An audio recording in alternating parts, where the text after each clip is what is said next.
Monica Wilson with Gaia. That's the Global Alliance for Incinerator Alternatives. Gaia is a network, having every technical issue today. Gaia is a network of communities in over 90 countries who are fighting to stop the practice of waste incineration, to stop burying trash in landfills, and to work for zero waste systems that will bring us closer to a just world, to the toxic-free world that we all want to see. When I talk about incineration, I'm talking about burning trash. I'm also talking about gasification, pyrolysis, and other kinds of incinerators. They have the same types of issues. And there are lots of reasons why communities around the world come together to stand up against incinerator proposals. This is from a protest from a successful campaign in Bandung, Indonesia, against a waste incinerator. And they're also calling for real solutions to the problems of waste and plastics. I think this picture helps share a lot of the key issues that communities organize around, that we as a movement organize around for stopping the practice of waste incineration and of waste, period. First of all, we don't smoke, so why does our city, right? It's a good question. Waste incinerators, when you burn something in a waste incinerator, it doesn't just go away. You actually create a lot of toxic pollution that's coming out of the smokestack, it's coming out in the ash. We're talking about dioxin, mercury, other heavy metals, nanoparticulates galore of every type and shape that you can possibly imagine, because think about what's going in and how it gets combined when it all gets burned. And it gets created and creates new toxic, even more toxic chemicals than what was going in the first place. When you think about PCBs that are in plastics out in the ocean, right, and other persistent organic pollutants that are accumulating on those plastics, if you burn that, huge other problem. So it's transferring one problem to another, and I don't call that a solution. Another related issue is that coming out of the smokestack is also carbon dioxide. Incinerators actually release more CO2 than a coal-fired power plant if you compare how much energy is being created. So there's huge links between waste and climate change. Not just when you burn waste, not just when we put waste in a landfill and methane gets created, which is a very potent greenhouse gas, but when you look at the whole life cycle of stuff as it's flowing through our society, if you look at the extraction, the production, the disposal of stuff, that all adds up to 29% of US greenhouse gas emissions. 29% is from our stuff, how it's made and how we throw it away. Now I'd like to get to the next one, which is about cost. Incinerators are incredibly expensive for the community that they're lived in, they're placed in. This sign says, oh, can you go back, please? I didn't mean to hit that. It says $170 a ton to burn. That's what the citizens of Detroit were paying to burn their trash in their incinerator. This is a protest by junior high students in front of City Hall saying, we need to have another strategy here. This is not working for us.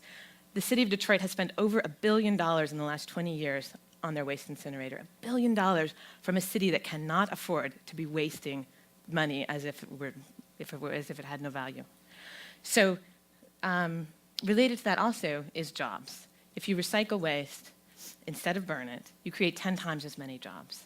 And in a city like Detroit, again, that's a really critical issue for the local economy and for the people that live there.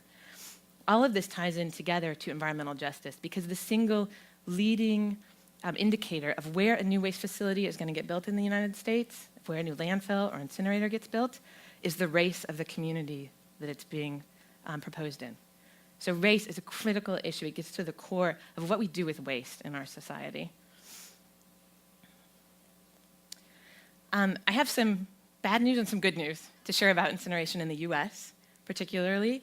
The bad news is that there are dozens of communities across the country who are fighting new incinerator proposals right now. There are a little over 90 incinerators across the country, but there are dozens of new proposals right now.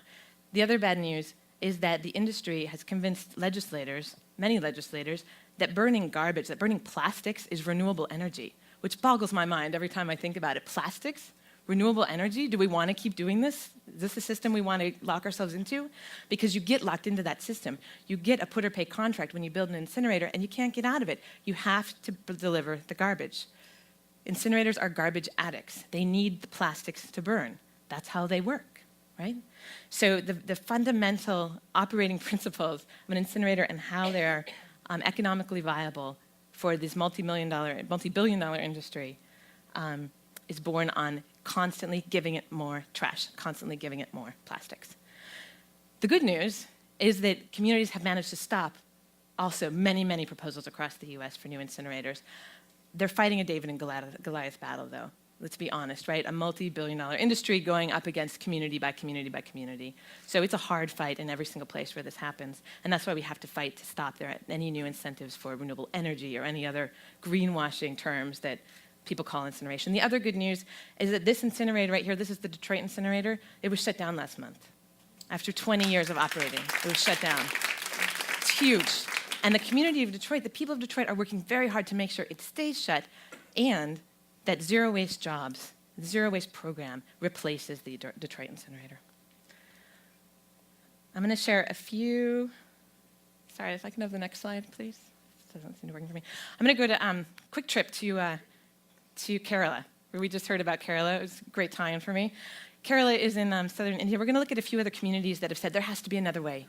We're not going to keep wasting plastics and other waste in landfills and incinerators. There has to be a better way. So in Kerala, this is a beautiful beach community. You can see this, right? Tourists come from all over the world to hang out on Kovalam's beaches.